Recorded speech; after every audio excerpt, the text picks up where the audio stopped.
Alô a todos, obrigado por estarem assistindo o nosso programa Porque o Mundo Precisa de Água, do Instituto Água Sustentável. Eu sou Everton de Oliveira, o professor Água do Instituto Água Sustentável. E hoje nós estamos aqui com o professor Francisco de Assis Matos de Abreu. O Francisco é uma pessoa de excelente produtividade, tem um empreendedorismo natural impressionante.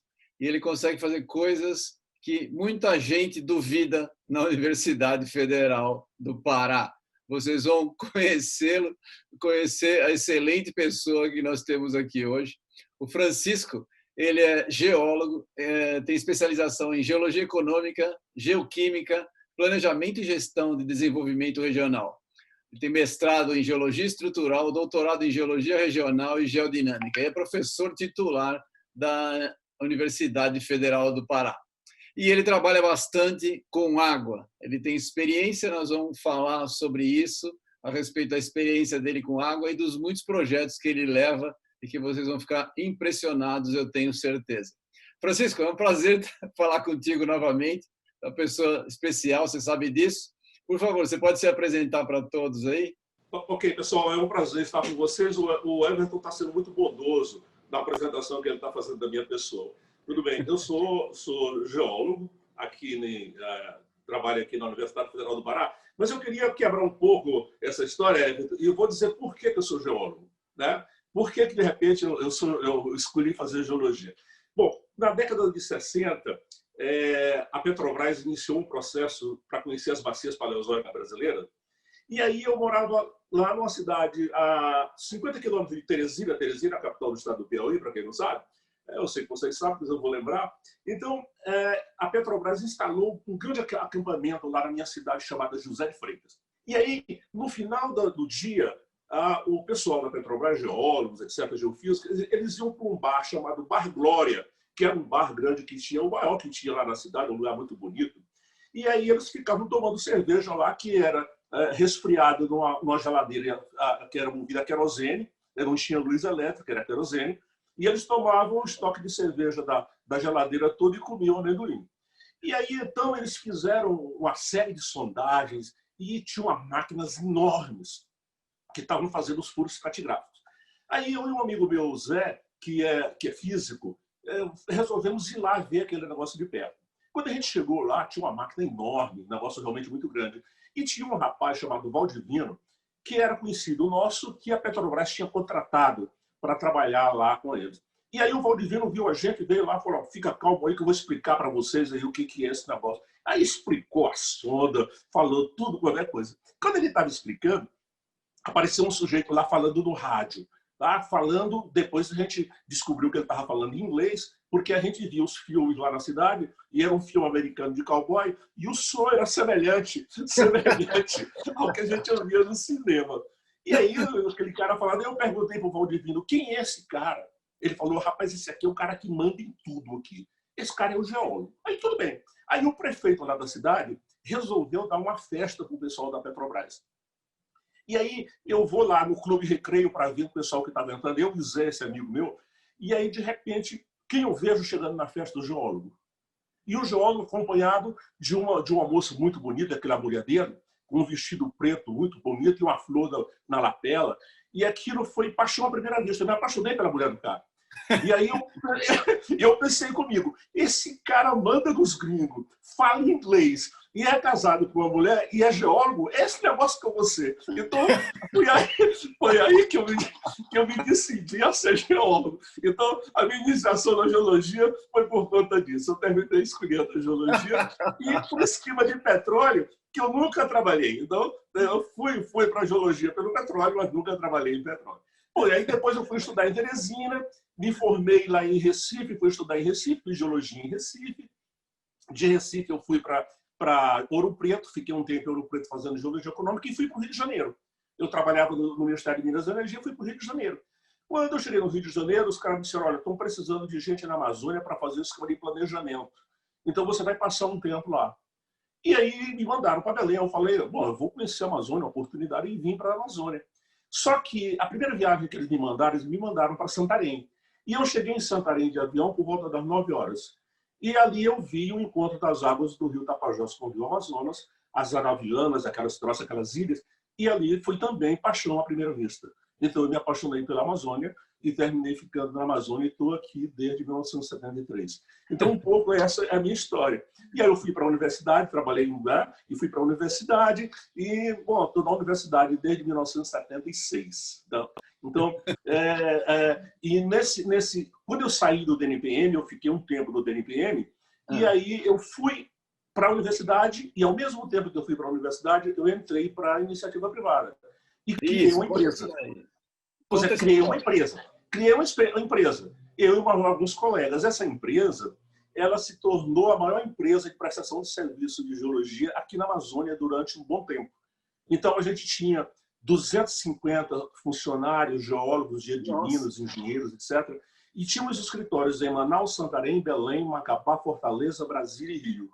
Então, a empresa realmente cresceu muito. Isso foi final da década de 80, até a década de 80. Aí, no final da década de 80, veio a tal da Constituição de 88, e como a gente trabalhava muito para empresas internacionais, então o nosso portfólio de serviço foi de água abaixo, com a promulgação da Constituição.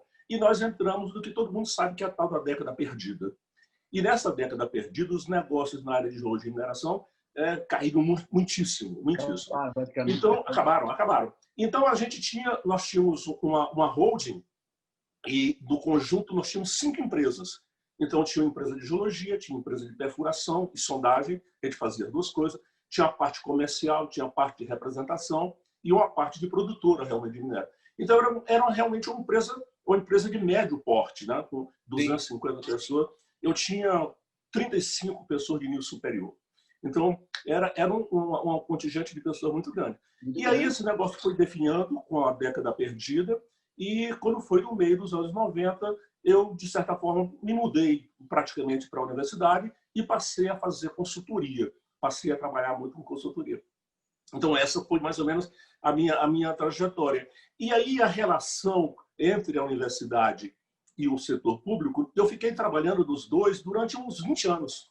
Durante uns 20 anos, Naquela época você não era integral, professor, regime integral. Não. Naquela época você podia ser 20 horas, 40 horas ou DE. Então, eu era 40 horas. Eu não quis optar pelo DE, porque eu tinha empresa desde que eu saí. Desde que eu cheguei na universidade, eu já tinha empresa. Então, eu fiquei como 40 horas durante um bom tempo, até meados dos anos 90. E aí, meados dos anos 90, eu fui colocado meio a contragosto para a questão de uma parte administrativa. E aí eu assumi a direção do instituto, depois fui para o reitor de planejamento da universidade, então eu terminei me envolvendo com a questão mais administrativa universitária. Mas eu nunca abandonei a parte técnica, então eu continuei trabalhando, só que agora de forma diferente. Eu comecei a trabalhar pela fundação da universidade, que permitia a gente de fazer esse serviço. E eu comecei, então, a deslanchar vários serviços, várias coisas, e terminei entrando para essa de formar curso de especialização, formação profissional, etc., que começou em 1995. Nós vamos chegar lá. Em 1995 a gente começou. Então, de 95 até chegar agora, nos dias de hoje, então foi uma outra trajetória, um outro tipo de atividade profissional, embora eu continue sendo como consultor bastante na área de água, na área de mineração, então eu terminei entrando também para essa questão de formação de recursos humanos. Então, como é que a tua formação, porque nitidamente a gente vê que você tem um monte de iniciativa empreendedora dentro da universidade, você faz um monte de coisa. Como é que a tua experiência na iniciativa privada te ajudou dentro da universidade? Qual é essa relação? Essa é uma coisa muito engraçada. Porque são 2 mundos completamente diferentes.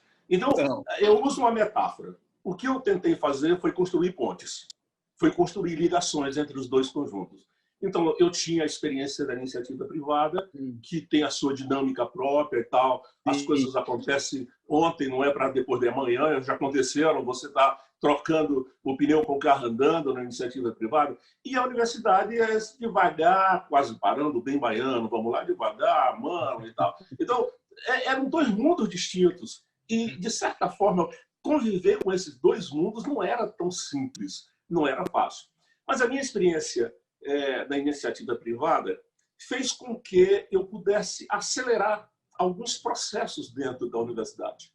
Então, sim, isso criava um problema, criava um certo de choque institucional na universidade, porque não era o ritmo da universidade. Então, a coisa mais difícil foi trazer da iniciativa privada esse dinamismo que ela tem para dentro da universidade. Essa é uma coisa que a gente ainda, embora a gente tenha avançado, tenha conquistado muita coisa, mas a gente luta ainda para que esse processo dentro da universidade seja muito mais rápido, seja mais eficiente, mais eficaz. Mas o sistema acadêmico nacional é um paquiderme. Para você poder mover alguma coisa, você tem que ter paciência, tem que ter resiliência, né? Senão você não consegue. Você desiste. Então, muitas pessoas que poderiam dar uma contribuição melhor e maior à universidade, de qualidade, elas estão desistindo da universidade exatamente porque não tem essa resiliência, essa paciência de aguardar resultados que você poderia conseguir fora muito mais rapidamente. Então, isso é um choque de cultura entre duas instituições completamente diferentes. Então, a criação das pontes me permitiu esse trânsito para um lado e para outro, entendendo a dinâmica de cada um dos dois sistemas. Então, eu consegui fazer essa convivência, nem sempre harmoniosa, tá? Mas, de certa maneira, a gente conseguiu trilhar esse caminho aí. Então, a metáfora da ponte é o que eu sempre uso. Então, quanto mais pontes você puder construir entre esses dois mundos, melhor a gente vai se aproximar e maior serão os nossos resultados. Vou fazer uma pergunta. Nessa sua trajetória toda aí, não acontece das pessoas da iniciativa privada te acharem muito lerdo por ser professor e o pessoal da universidade te Pois é, isso que eu estou dizendo. Você conviver com esses dois mundos é diferente. Quando eu vou conversar com você que trabalha muito na iniciativa privada, você acha que eu sou devagar pra caramba. Mas quando eu vou lá na fundação da universidade e apertar os caras para ele fazer um contrato, ele falou, professor, mas o senhor é muito apressado, o senhor é muito nervoso. Eu falei, gente, não é que eu seja nervoso, é porque a gente precisa acelerar um pouquinho. Então, Everton, não é tão fácil conviver, transitar nessa ponte, não é fácil. Eu posso dizer que não é uma tarefa de todo fácil, de jeito nenhum. Não, mas a gente vai levando. Nós vamos voltar nesse assunto aí. Deixa eu fazer uma pergunta para você. Então, você trabalhou bastante na região amazônica, você falou que é sua paixão, né? No nosso assunto, preferencialmente, aqui a gente fala bastante de água. Você pode falar alguma coisa do sistema aquífero da Grande Amazônia? As vulnerabilidades, como é o uso de água subterrânea na região, que você conhece do assunto para a gente? Olha, uma coisa muito engraçada. Porque quando você chega na Amazônia e você vê os rios da Amazônia, você vê a imensidão que isso representa. Sim. E aí, quando a gente começou a trabalhar muito mais com a questão de água, eu orientei muitas dissertações, muitas teses nessa área. E aí eu comecei a me colocar uma pergunta. Vem cá, mas assim, qual é realmente a proporcionalidade em termos das águas? Então, as águas subterrâneas, as águas superficiais, as águas atmosféricas, como é que é essa equação? E aí nós começamos a trabalhar em cima desse esquema para tentar definir esse modelo. E aí nós chegamos aos seguintes números. Nós terminamos descobrindo que essa imensidão de água que a gente vê, etc., ela só representava no ciclo hidrológico da Amazônia como um todo apenas 8%. Nossa. Então, só 8%. E que o que estava na atmosfera, a umidade, chuva, tudo isso, representava mais ou menos o mesmo número. Então, nós tínhamos 16% da água do ciclo todo, estava aí. E a pergunta era, cadê o resto?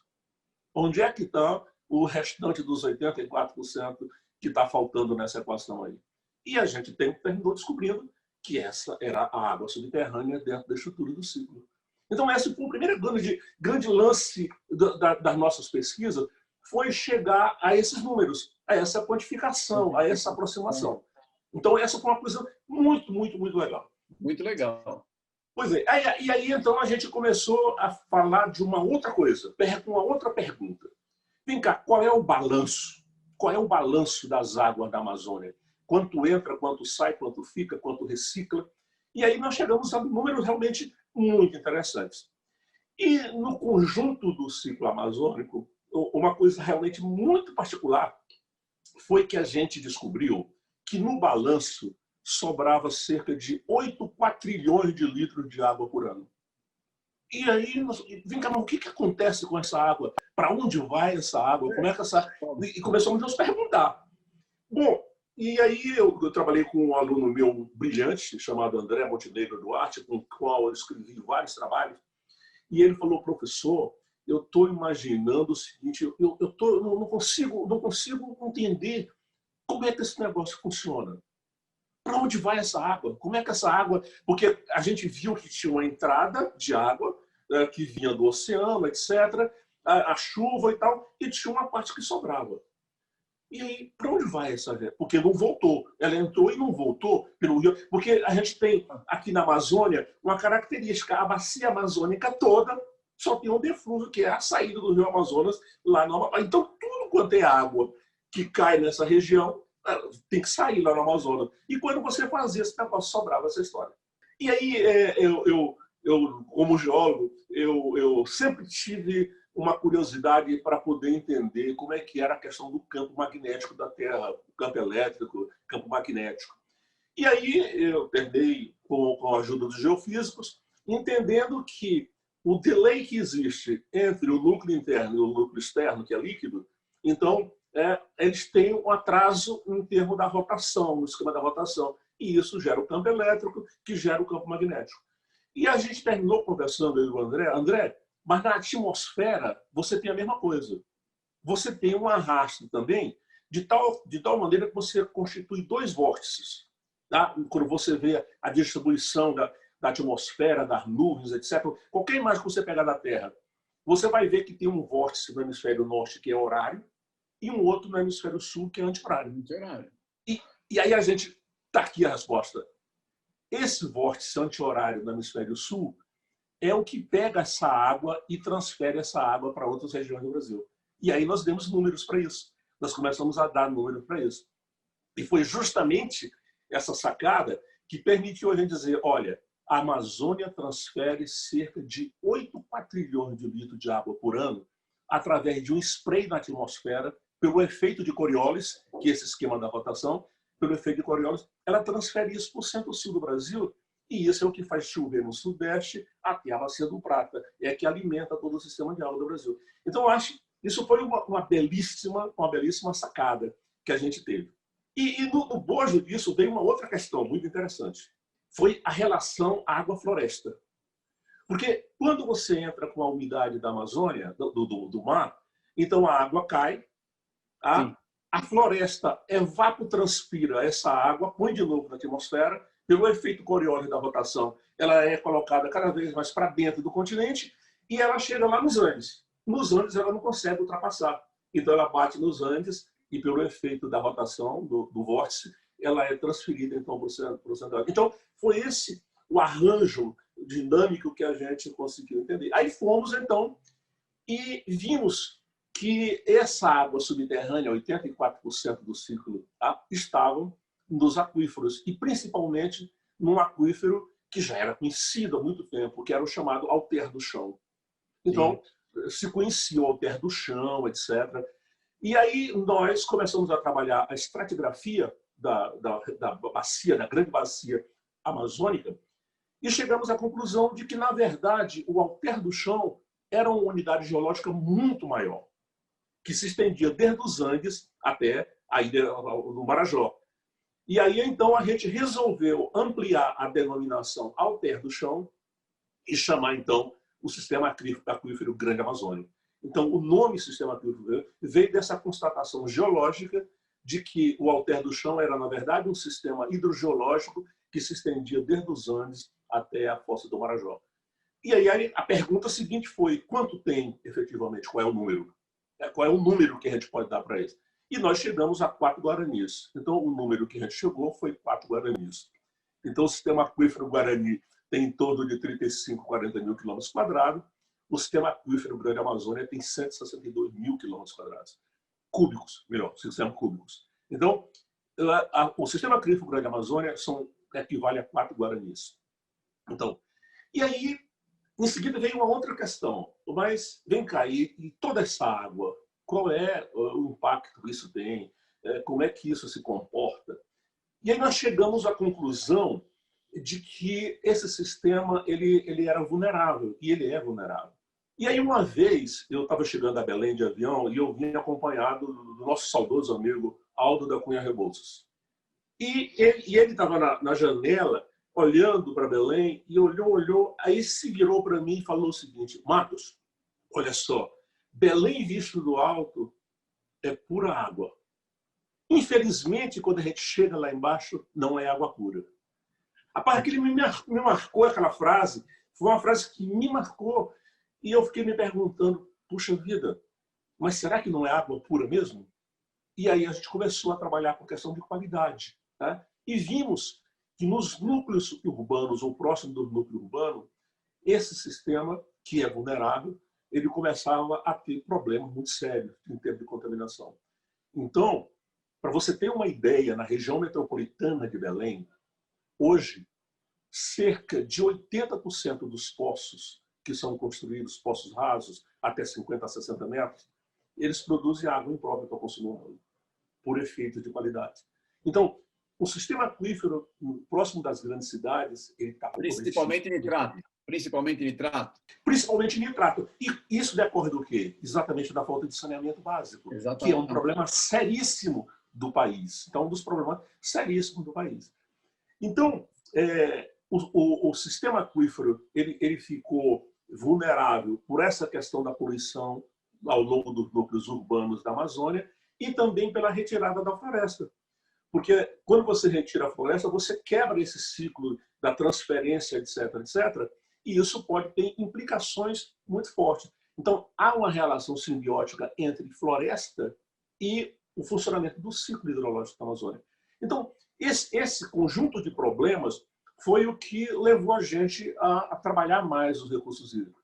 E aí nós colocamos uma outra pergunta. Mas com tanta água que tem aí, com tanta coisa de água, o que a gente pode fazer em termos econômicos? O que pode? A gente já tem a Tucuruí, a hidrelétrica do Tucuruí, do Madeira, etc., etc. Mas pode ser mais? E aí, então, a pergunta seguinte foi: olha só, pode sim. Nós podemos usar essa água para muitas coisas. Nós podemos ter um ciclo de cultura por conta de São Pedro, chovendo, tá, sol, mas você produz energia, você tem um superávit de energia de produção da Amazônia. Então, você pode fazer uma segunda safra com irrigação. Então, a irrigação, tendo água, tendo energia, etc., e tendo solo, você pode, então, ter um segundo ciclo. Então, você poderia incrementar fortemente a produção agrícola da Amazônia. Essa foi uma questão.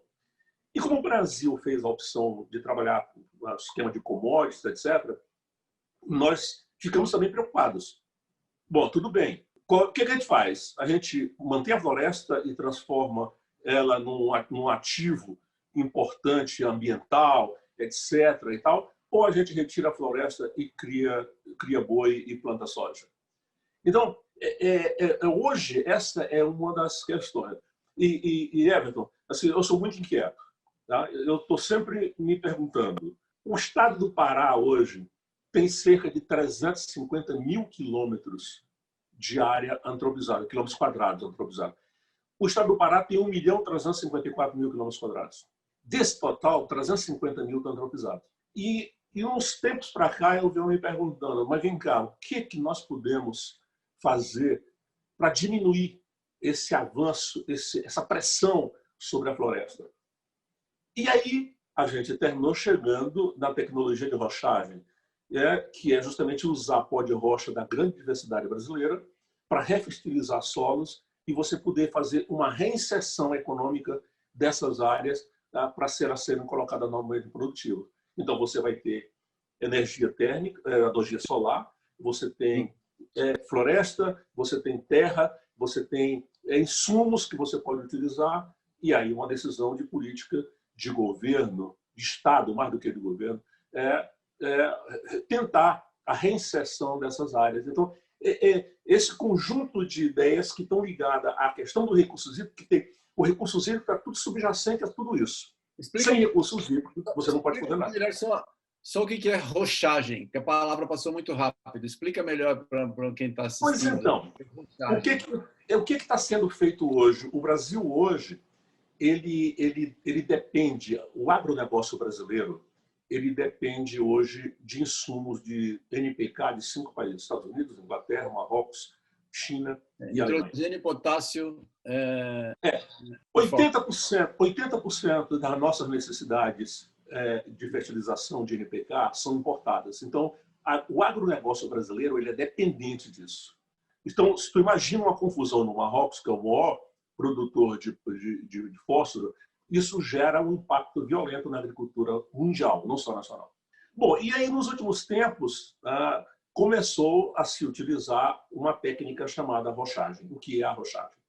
A rochagem é simplesmente você pegar determinados tipos de rochas especiais que, em função das suas características mineralógicas, podem ceder esses elementos químicos que as plantas precisam a partir da moagem. Então, você moia a rocha simplesmente, mistura no solo e faz a refertilização. Então, você pode prover o potássio, você pode fazer o fósforo e outro micronutriente. Então, essa é uma grande revolução que está acontecendo na agricultura, no agronegócio brasileiro, como foi a revolução que aconteceu nos anos 70, a Revolução Verde, chamada Revolução Verde, que transformou a agricultura nacional na pujança que ela tem hoje. Na Amazônia, os recursos hídricos que a gente dispõe, toda essa estrutura, é algo fundamental que pode ser um instrumento de alavancagem de atividades econômicas e, consequentemente, de atividades sociais. Eu não tenho nada contra o agronegócio,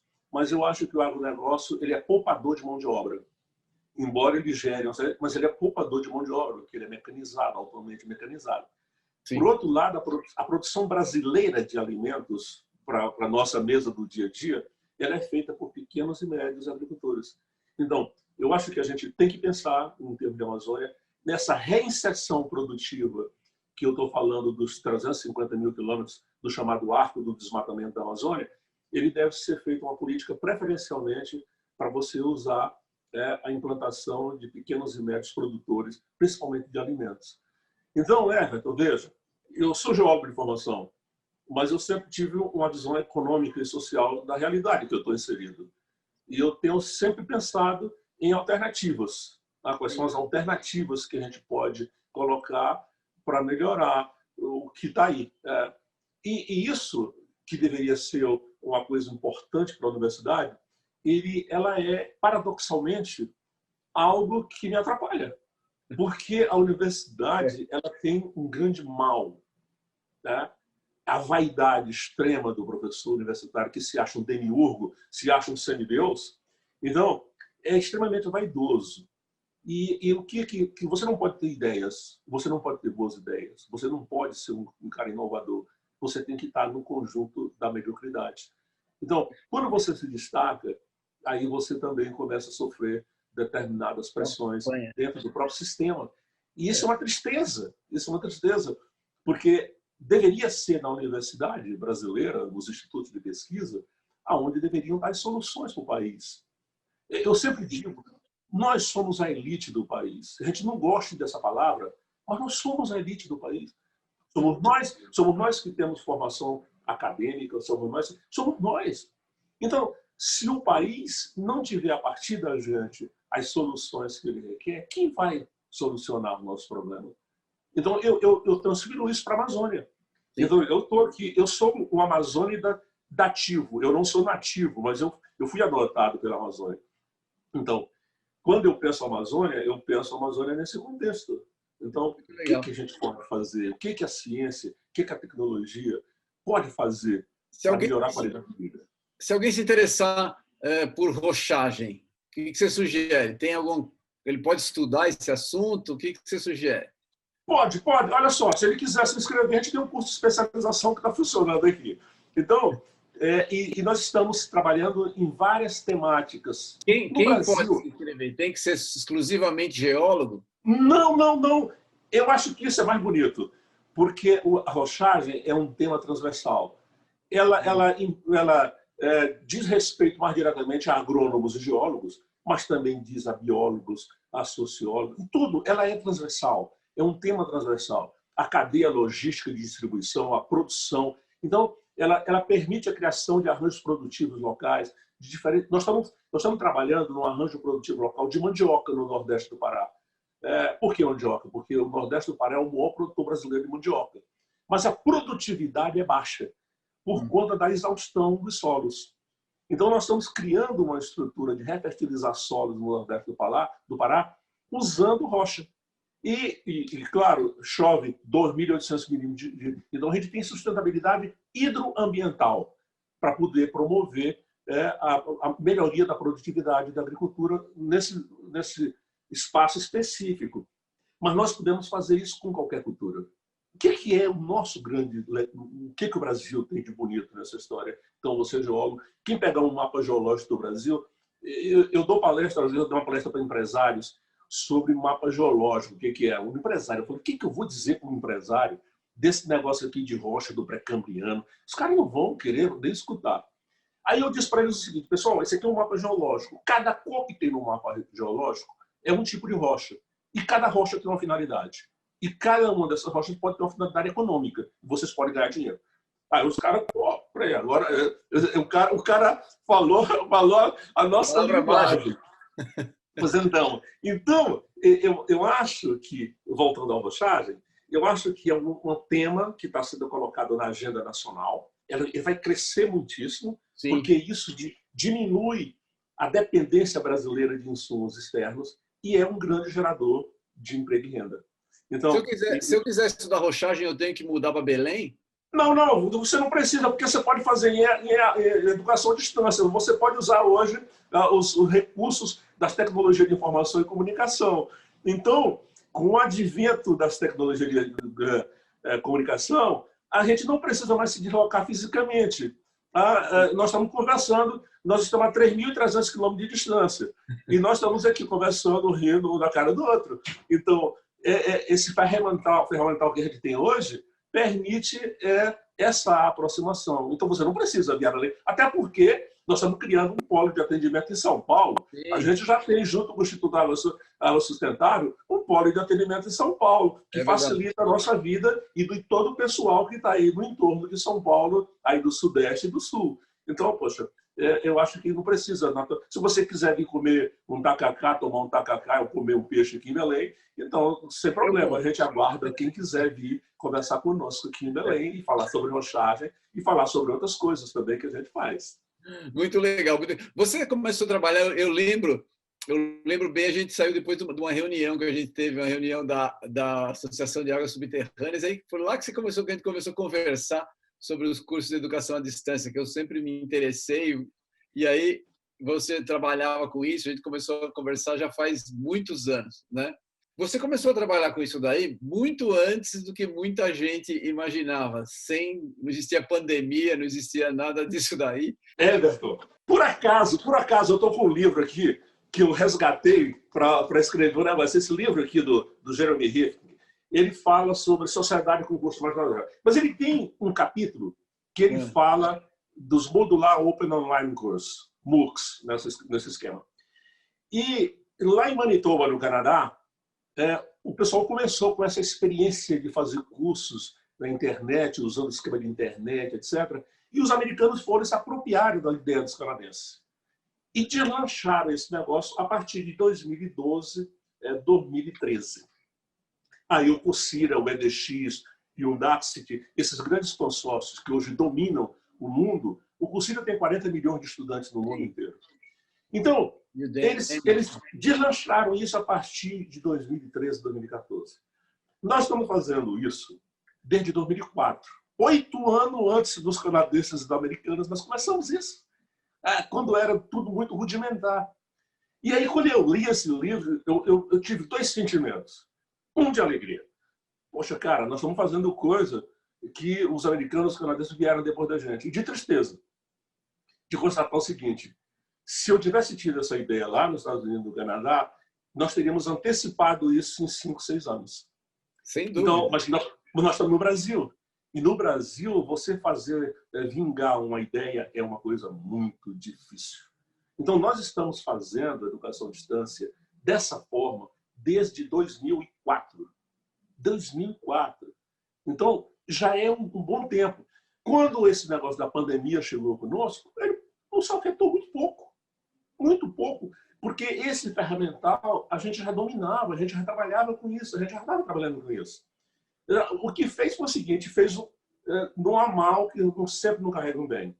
Fez as pessoas, obrigou as pessoas a entenderem que todo esse ferramental que está colocado aí é só mais uma ferramenta que você pode utilizar para chegar ao conhecimento, saber e arte. Nada mais do que isso, gente. Não há essa confusão toda que vocês estão fazendo. Não existe isso. Então, eu acho que a pandemia fez as pessoas, no Brasil principalmente, as pessoas do Brasil enxergarem que a educação remota é uma possibilidade a mais. Sim. Ela não é concorrente, ela é complementar. Tá? Então, isso muda. E, Everton, uma outra coisa muito importante que tem mudado e que a gente discute aqui nas questões metodológicas, inclusive alguns alunos do Geominas questionaram: vocês não têm teleaula, não sei o que lá.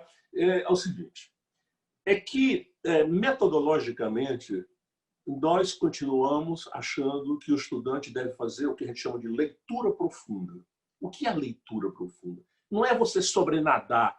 Quando você faz uma aula, você fica lá numa posição passiva, olhando para o cara, claro. E pouca coisa fica no final. Agora, quando você faz uma imersão num texto, que você faz uma leitura profunda, o que você termina absorvendo daquilo é muito maior.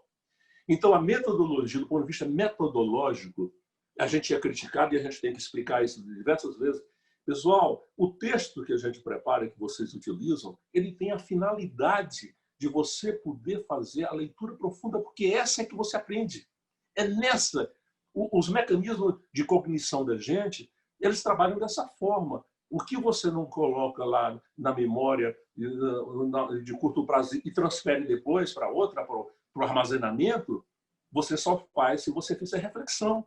Né? Você tem que ruminar um pouco, senão você não consegue colocar na outra memória lá. Então, esse é um grande...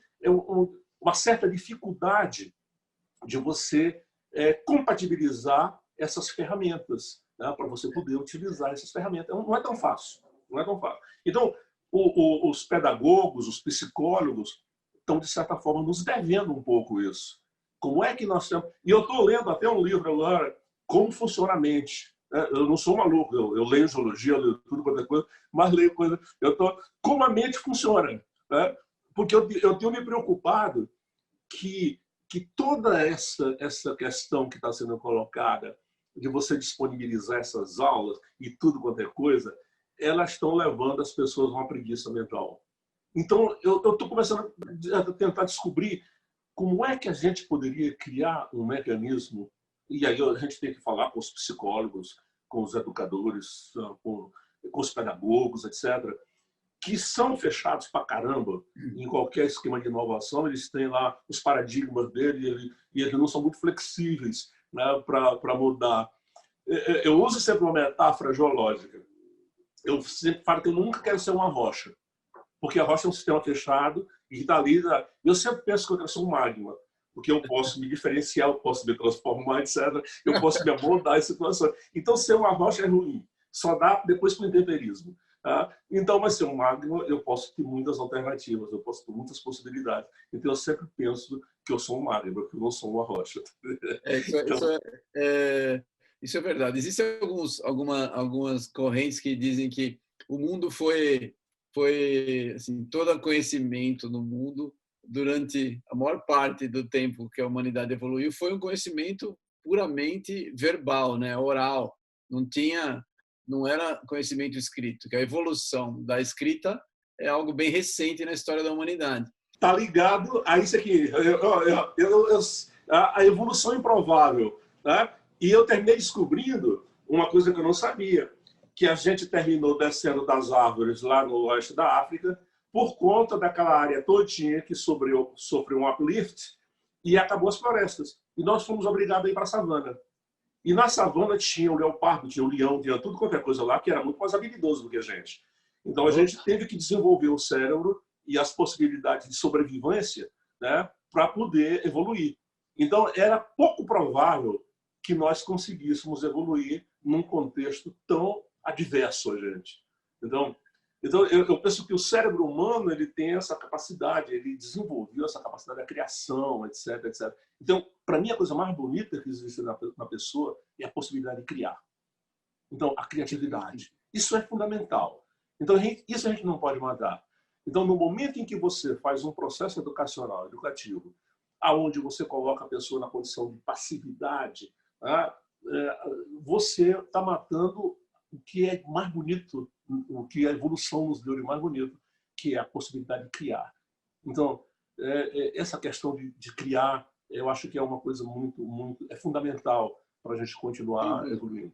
Então, é assim que olha, eu sou geólogo, tá entendendo? Mas, assim, embaixo.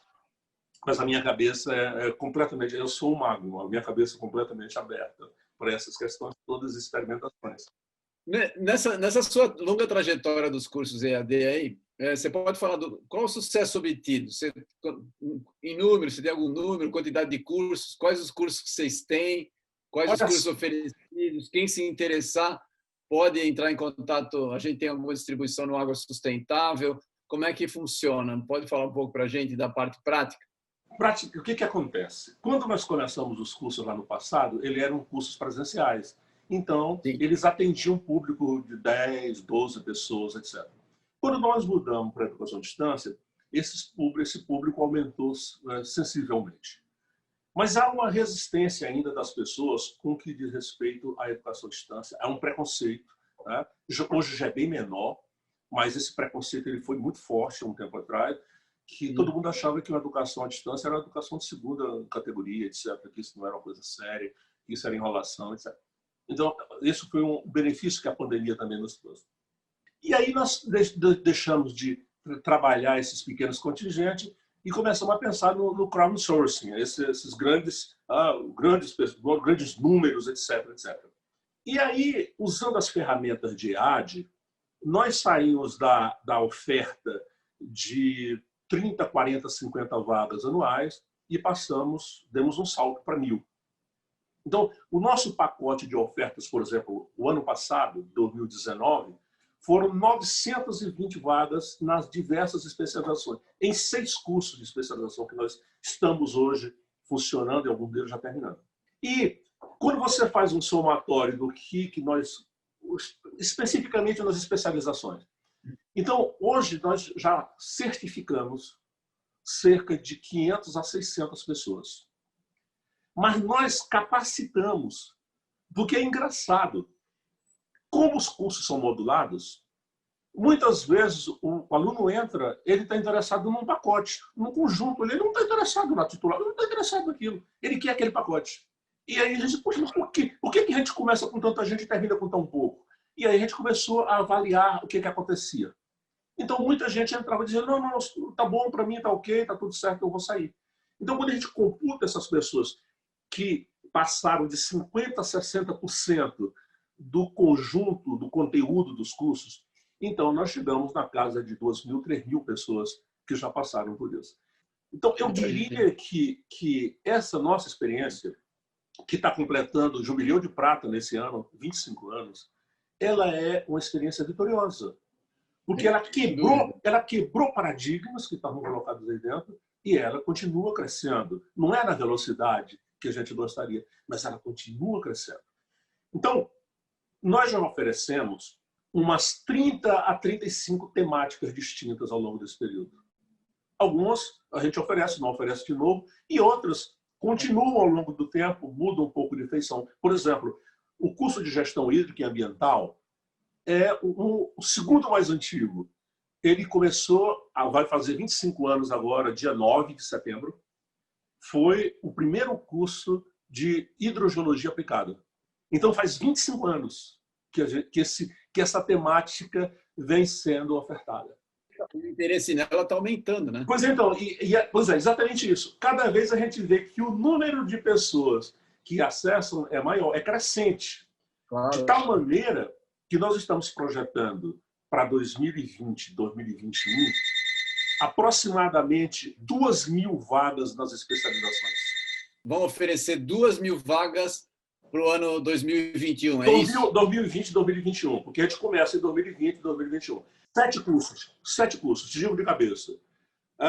3 já estão em tramitação, que são gestão de recursos hídricos, sim, gestão ambiental e prevenção de desastres, geologia médica, formação de professores de geociência para educação básica, barragens de mineração, municípios sustentáveis, e nós vamos reofertar um curso de bacias, que é da área de petróleo, e um outro de rochagem em março do ano que vem.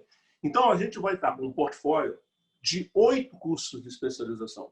Além disso, nós temos hoje um mestrado profissional em recursos hídricos, que tem a linha clássica da hidrogeologia e tem uma linha de gestão. E nós estamos criando mais uma de economia das águas e uma outra de água e saúde. Esse é o mestrado do estrito sensu. Mestrado, mas é profissional, porque nós optamos pela formação profissional. Legal. Então, o nosso negócio é a formação profissional. Eu não tenho nada contra o estrito sensu, militei lá durante muito tempo, mas eu acho que claro, alguém tem que fazer aplicação. Alguém tem que construir mais pontes entre quem precisa... Em áreas aplicadas, você tem que ter aplicação. É assim que funciona. Pois é assim que funciona. Então, você tem que transferir aquilo que está lá para o setor produtivo. Então, nós optamos pela formação profissional. E ela se traduz basicamente nas especializações, mas agora nós estamos migrando para o mestrado e o doutorado profissional. Então, em recursos hídricos, nós já temos o mestrado profissional. Nós vamos criar um mestrado profissional em rochagem e vamos criar um mestrado profissional em ensino de geociência para a educação básica. Então, legal. E para o outro lado, nós criamos o programa MOOCs, que é você pegar as disciplinas das especializações do mestrado e transformar em curso de extensão. Então, se você quiser fazer um curso de qualidade das águas, você pode... Vai lá. Explica de novo que só MOOCs é Modular Open Online Course. Então, essa é uma sigla em inglês que todo mundo usa. Então, é a oferta de cursos de extensão de curta duração para qualquer pessoa. Você não precisa ser químico, geógrafo, geólogo, engenheiro, para fazer uma disciplina qualquer. Se você tem interesse em qualidade das águas, você vai lá e aquele curso está lá disponível e você faz aquele curso e tem todo um procedimento para você fazer. Então, hoje nós estamos preparados para ofertar cerca de 80 a 90 cursos desses. Então, você imagina o potencial que isso representa em termos de atendimento, né? Isso pressupõe que a gente cria uma estrutura na universidade de desenvolvedores, etc., de transformar a linguagem fechada, hermética, que a ciência normalmente tem, em algo que seja para a sociedade, para as pessoas comuns. Então, é uma transformação também muito forte. Você vê como isso pode ser levado para outras universidades? Dá para fazer, tipo, um grupo de universidades para seguir nessa linha? As universidades têm seus especialistas para fazer... Olha, Everton, nós temos que quebrar esse esquema que está hoje aí. O consórcio do EDX, ele tem 90 universidades americanas. 90! Eles criaram um grande consórcio. A palavra consórcio é a palavra que eu estou plantando na universidade. Eu falo toda hora em consórcio. O que é consórcio? Não, consórcio é a gente juntar a expertise que eu tenho, claro, que a USP tem, que a Universidade não sei onde tem, que o Instituto tem. Nós juntamos as experiências, as expertises que estão e colocar à disposição como uma proposta de você ofertar, disponibilizar conhecimento. Então, eu estou tentando trabalhar justamente agora nisso, né? Mas, por exemplo, eu estou com você há 6 meses para tentar definir um contrato junto à fundação. O pessoal, o cara não está preocupado com o Everton no tipo. Eu falei, cara, se ele não pagar, é o seguinte, nós estabelecemos uma relação de confiança. Então, alguém tem que dar um primeiro passo. Vamos lá, é uma experiência que nós estamos construindo. Então, você vê, Claro. para você fazer um contrato simples como esse, olha a trabalheira que isso representa. A gente então, não consegue. A questão dos consórcios é uma proposta que eu vejo em perspectiva extremamente importante. Extremamente importante. Tá? E com as ferramentas de AD e de TIC, isso fica ainda muito mais simples de você fazer. Sim. Né?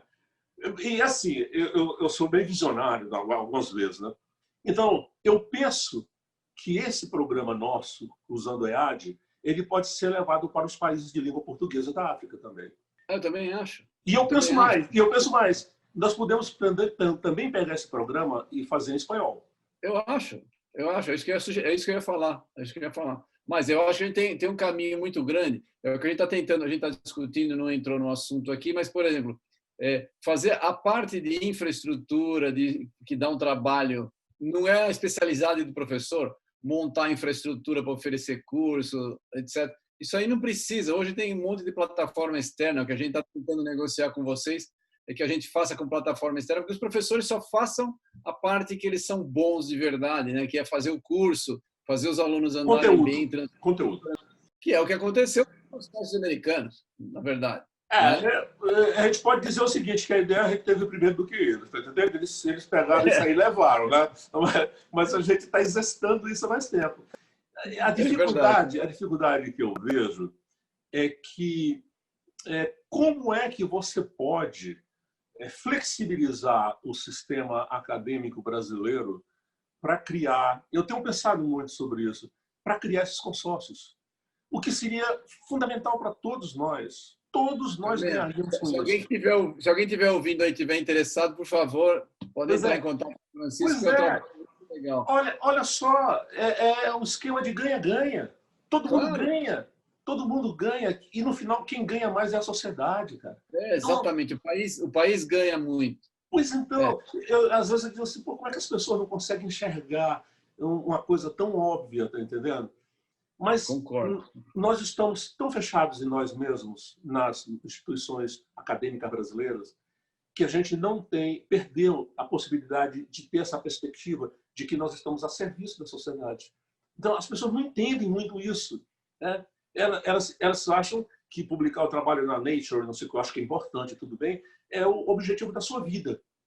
O objetivo da sua vida é transformar o conhecimento em algo que tenha finalidade social. Tá? Isso que é importante. Muito quando as equações de Fourier foram colocadas lá, todo o sistema de comunicação mundial é baseado nas transformadas de Fourier. Ou então, quando Faraday definiu as leis do eletromagnetismo, ele não estava pensando no celular nem na televisão. Tá entendendo? Então, o que foi? Foi o conhecimento à disposição da sociedade como um todo que transformou. Então, o conhecimento tem essa possibilidade da transformação. Mas isso é difícil, viu, Everton? É difícil, é muito difícil a gente fazer entender. Porque a gente ainda tem outro viés. Todo mundo acha que eu estou rico. Porque... Não, é sério. Todo mundo, esse cara está ganhando muito dinheiro, não sei mais o que, não sei o que lá. Mas quando eu vejo que eu pago para um professor R$100 para ele produzir uma folha de conteúdo, eu digo, só um abnegado que faz isso. Porque R$100 por uma folha de conteúdo é nada. Está entendendo? Então, você produz uma disciplina de 30 horas, produz 30 páginas, você ganha R$3.000. Você levou um tempão, etc., para colocar aquilo ali. Então, o teu trabalho não é remunerado da maneira como deveria ser. Nós não temos essa questão, essa história de pensar na remuneração. É o seu ganho pessoal, gente. É aí que a gente... você ganha... E ainda assim, o pessoal acha que curso educação à distância ele tem que ser muito mais barato do que o curso presencial. E ele é caro para fazer. Ele é muito caro. As pessoas não percebem... Manter uma estrutura de um curso presencial... Manter a estrutura de um curso presencial é um negócio caro. Porque o que tem por trás de tudo isso aí, para você produzir um conteúdo, para você fazer uma live, não sei o que lá, o que tem por trás de tudo isso? Quantas pessoas estão trabalhando aqui conosco, que estão aqui, que não estão aparecendo e que estão nos apoiando? Tá? Então, tem muita coisa por trás de tudo isso aí. E as pessoas não enxergam que isso tem custo. Isso tem custo. E quem paga? Quem vai bancar? Quem banca isso? Eu sempre brinco e digo assim, olha, se eu tivesse um mecenas hoje que colocasse 10 milhões na minha mão, eu deixava de perturbar as pessoas por dinheiro pelos próximos 2, 3 anos. Eu conseguiria. Se alguém quiser assinar um cheque e me entregar isso aqui, é o seguinte, nos próximos 3 anos eu não perturbo ninguém. Tá entendendo? Mas não é assim que as coisas acontecem, não é assim que as coisas funcionam. Você está acompanhando, a gente está falando de fazer o conhecimento chegar, e um dos nossos projetos lá no Instituto Água Sustentável é o do Professor Água, que você eu acompanha. Conheço. Você sabe que a gente está divulgando, né? Eu já disse até para você, a Bruna, você tem me mandado isso, e nós temos colocado no nosso esquema de divulgação, nós estamos divulgando. Muito legal. Porque eu acho que é na base. Por isso que o nosso curso de formação de professores, ele tenta colocar esse segmento. Quando a gente fala de desenvolvimento sustentável, você tem que pensar em 3 pilares. Há os processos físicos, os processos bióticos e os processos antrópicos. O processo biótico e o processo antrópico está em cima do físico. E quem domina o físico somos nós das geociências, de uma forma geral. Sim. Então, quando se fala em desenvolvimento sustentável e o cidadão não tem esses fundamentos, essas coisas propostas, ele vai fazer um mal ao meio ambiente, não é por maldade, é por ignorância. É por pura ignorância.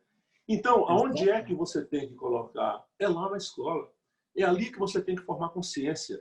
Então, você precisa de ter um professor que possa fazer esse papel. Então, quando eu vi esse trabalho, eu não conhecia, quando eu vi esse trabalho de vocês, eu achei, poxa, mas esses caras acertaram na mosca. Porque é lá na criança, é no cidadão que precisa essa informação chegar. Então, quando a gente começou, os geólogos mais xiitas diziam, cara, mas não está metido com pedagogia, com não sei o que. Eu falei, rapaz, nós não sabemos como é que a gente transmite isso. Nós precisamos decodificar a nossa linguagem, nós precisamos que o cidadão tenha acesso ao conhecimento, mas nós não sabemos dizer isso para ele. Então, nós precisamos das pessoas que são especializadas. Então, eu acho que o Porque o Mundo Precisa de Água é uma ideia brilhante, eu parabenizo vocês, e vai muito ao encontro disso que nós estamos falando. A disponibilização social, o conhecimento ter uma função social. A gente tem que pensar nisso. A gente tem que pensar nisso. Então, quando a gente criou o curso de formação dos professores, a gente foi criticado, eu recebi tanta crítica dos xiitas, do pessoal. Me cá, bicho, mas que agora tu já não basta que tu saiu da tectônica para a água, agora tu vai para negócio de educação. Aí, a única coisa que eu posso fazer é rir. Sem brincadeira. É muito difícil você dar uma resposta. Quando alguém te coloca uma pergunta dessa, até você responder é difícil, porque o cara está tão fechado que a explicação que tu der para ele, ele não vai entender. Ele já tem um bloqueio prévio que não permite que ele assimile aquilo lá. Então, eu acho que isso não é... Francisco, o nosso papo está excelente, mas o nosso tempo já está esgotado. Já aqui. foi. Pode só fazer uma frase de fechamento para a gente aí? Foi um prazer enorme falar contigo, como sempre. Sempre aprendo muito ouvindo as suas explicações. Você, mais do que um professor, é um pensador, né? Um pensador da educação, das formas de trabalho, é um inovador. Tá de parabéns pelo trabalho excelente. A gente sempre vai poder, sempre que puder, nós vamos apoiar o seu trabalho. Fica tranquilo, porque é um trabalho muito bem-vindo. Se puder fazer uma consideração final para a gente, por favor, Francisco. Eu iniciaria dizendo o seguinte, Everton, que mais uma vez você está sendo muito generoso comigo, tá entendendo? Na verdade, eu me esforço para fazer o melhor que eu posso, tá entendendo? Eu acho que se todo mundo conseguisse, tivesse como objetivo fazer o melhor que pode para o social, para o coletivo, eu acho que a gente estaria numa situação melhor. Essa tem sido a trajetória da humanidade. Então, a gente aprendeu, etc. E é um somatório o que nós colocamos. Então, se nós pudéssemos agregar mais, nós teríamos muito mais. Então, quando eu me coloco na posição de professor, né, eu sempre penso que na trajetória humana, nessa trajetória da humanidade, o conhecimento é que é a coisa fundamental. Então, quanto mais pessoas tiverem conhecimento, maior, mais alto vai ser esse background, melhores serão os resultados que a gente consegue, a sociedade como um todo ganha, o meio ambiente ganha, os recursos hídricos ganham, no final todo mundo ganha. Então, eu acho que vocês do Instituto Água Sustentável, através dessa iniciativa de formação, nós com os cursos de especialização e tantas outras pessoas que estão trabalhando, que têm essa visão do conhecimento como transformação social, a gente pode dormir o sonho dos justos. Então, nós estamos fazendo a nossa parte da melhor que a gente pode. E, como eu disse, a gente tem conversado bastante, aquilo que eu puder fazer para que esse conhecimento alavanque essas condições, é o que eu faço. Então, é isso que eu penso. É aí que está toda a minha expertise, a minha experiência e a minha possibilidade de produzir. Foi um prazer enorme estar com vocês. E aí eu deixo o meu abraço para todo mundo. E se vocês quiserem nos conhecer, é só entrar na Universidade Federal do Pará que vocês nos encontram. Nós vamos deixar todos os links aí. Eu agradeço. Prazer falar contigo e nós vamos manter contato, vamos fazer divulgação dos seus cursos, nós vamos trabalhar juntos, seus trabalhos são muito bem-vindos, a sociedade agradece. Obrigado pela sua gentileza de falar com a gente, Francisco, sempre um prazer. Ok, um abraço a todos, então. Um abraço, tchau.